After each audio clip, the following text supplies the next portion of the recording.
Ciao e bentornati sul canale. Quello di cui vorrei parlarvi oggi è un libro che ho letto recentemente, l'ultimo che ho terminato.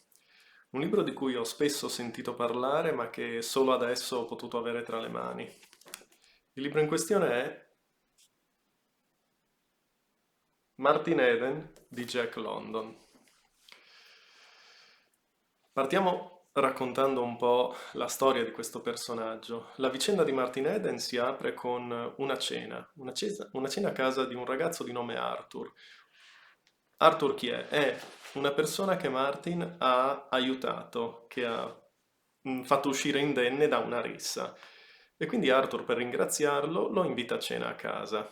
Arthur è di buona famiglia e quindi presenta a Martin i genitori, ma soprattutto la sorella, Ruth.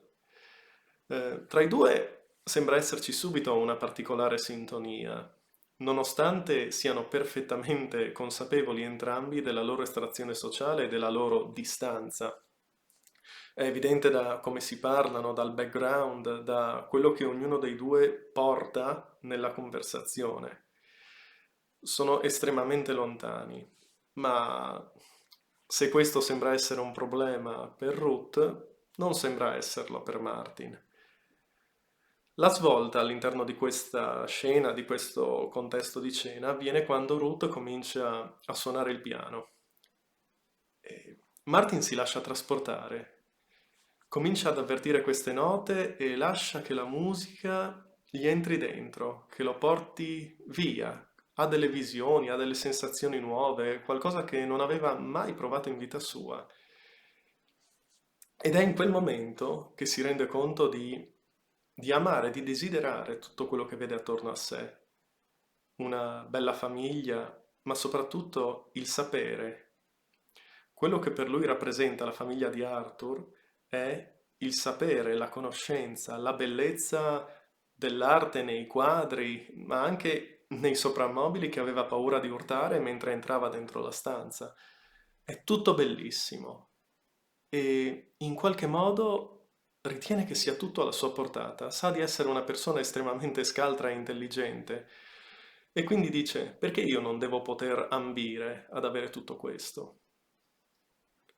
In più, quando Ruth smette di suonare, guarda Martin e anche lei ha in qualche modo un'illuminazione, si rende conto che comincia a provare qualcosa per questo ragazzo. Sono entrambi, come vi dicevo, molto consapevoli della distanza che c'è tra loro. Sono due persone estremamente lontane, ma è come se questa distanza, più questa distanza è grande e più la forza che li attrae è grande a sua volta.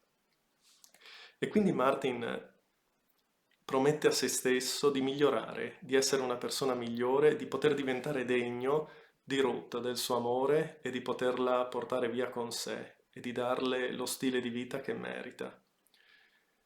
Cosa fa quindi Martin? Fa la cosa più semplice, va in biblioteca e comincia a prendere dei libri. Comincia a studiare, cerca di imparare partendo dalla cosa più immediata sulla quale si è sentito un po' in difetto durante la cena, ovvero il Galateo. A questo punto avviene il primo scontro con la realtà, perché Martin si rende conto di quanto sia immenso il conoscibile a sua disposizione. Mi viene in mente una frase biblica dell'Ecclesiaste, se non sbaglio, che dice: colui che accresce la sua conoscenza accresce il suo dolore. Ed è, secondo me, cucita apposta su Martin Eden, specialmente in questa fase del suo percorso. Martin si scontra con la realtà di quanto debba studiare. Nel momento in cui lui ha cominciato, si rende conto di quanto ancora c'è da fare.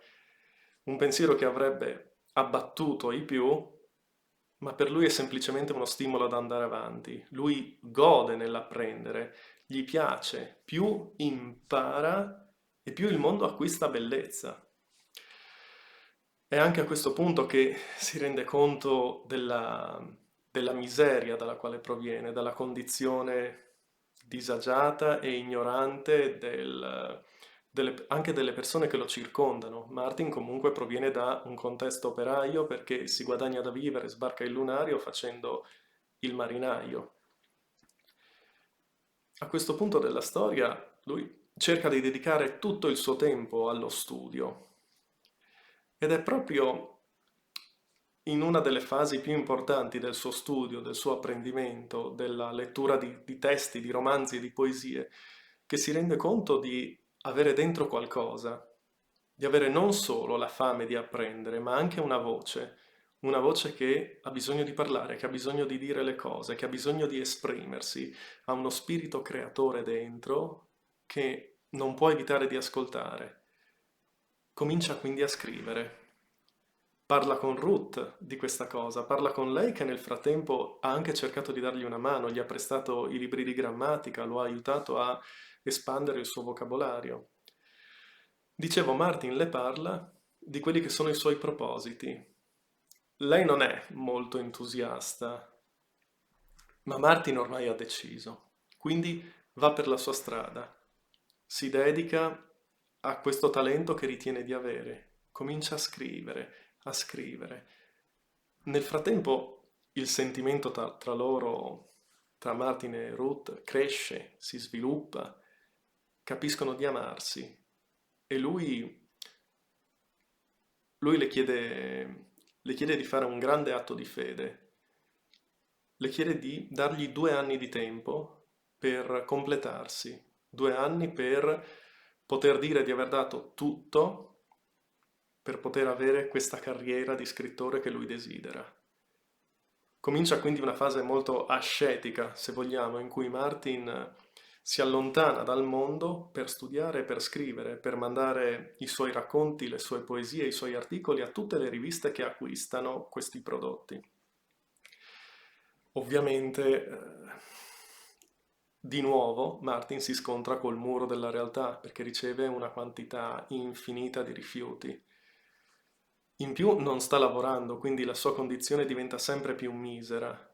Scende in un abisso dal quale tutti vorrebbero che uscisse, rifiuta proposte di lavoro, rifiuta anche lavori già certi, perché lui ha il suo obiettivo, non riesce a pensare ad altro che a questo.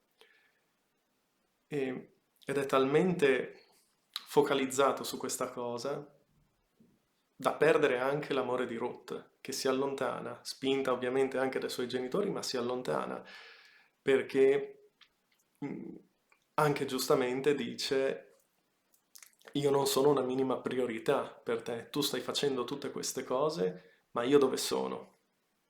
Io non ci sono nel tuo percorso, stai lavorando solo per te. A questo punto avviene la svolta.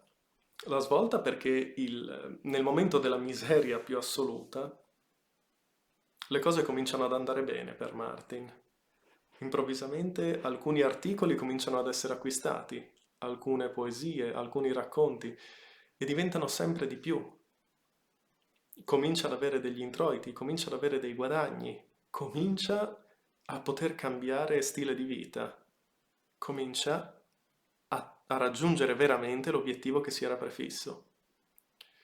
È a questo punto che il romanzo diventa anche una forte critica, critica non solo al mondo dell'aristocrazia, delle famiglie benestanti, ma anche al mondo dell'editoria. È una critica feroce quella di London, perché semplicemente attraverso il personaggio di Martin viene svelata l'ipocrisia di questi mondi, il fatto che gli articoli di Martin, tutto quello che lui aveva scritto, non era cambiato nel tempo, era sempre stata la medesima qualità, quella dei suoi scritti, ma man mano che il suo nome diventava di moda, lo diventavano anche i suoi articoli. Così come tutte le persone che lo avevano ostacolato, tutte le persone che gli avevano detto rinuncia, lascia perdere, non fa per te, adesso lo cercano.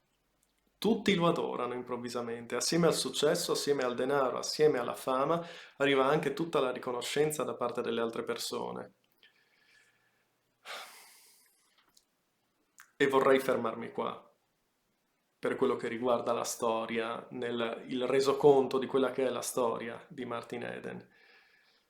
Poi vorrei parlarvi del libro, cioè il fatto che Jack London non è uno dei miei autori preferiti, ma mi è sempre piaciuto per il suo essere schietto, per il suo essere anche duro in qualche modo, perché London non abbellisce troppo le scene che racconta, non ci sono molti orpelli nelle vicende, ci sono poche parole attentamente scelte e basta, non c'è bisogno di aggiungere molto, perché la storia che sta raccontando è già pregna di forza e di significato.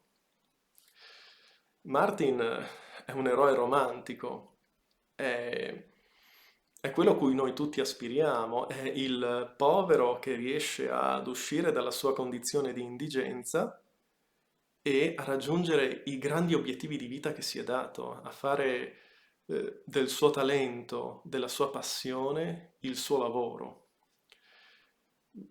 È in qualche modo anche molto vicino al mito di Icaro, perché man mano che Martin si avvicina al suo obiettivo di conoscenza, di sapere, rimane in qualche modo scottato da questo sole che voleva raggiungere, perché ne scopre tutti i lati negativi.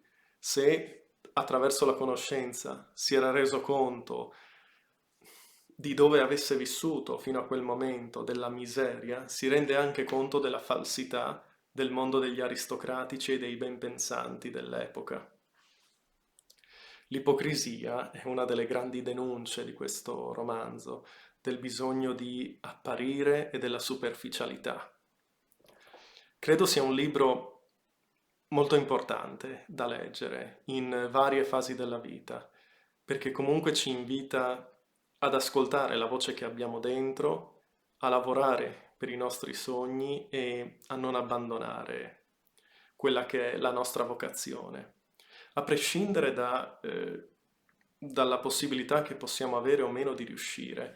È comunque importante riconoscere quella voce che abbiamo dentro, saperla ascoltare e capire cosa ci sta dicendo, capire cos'è che ci fa stare bene, cos'è che ci rende felici.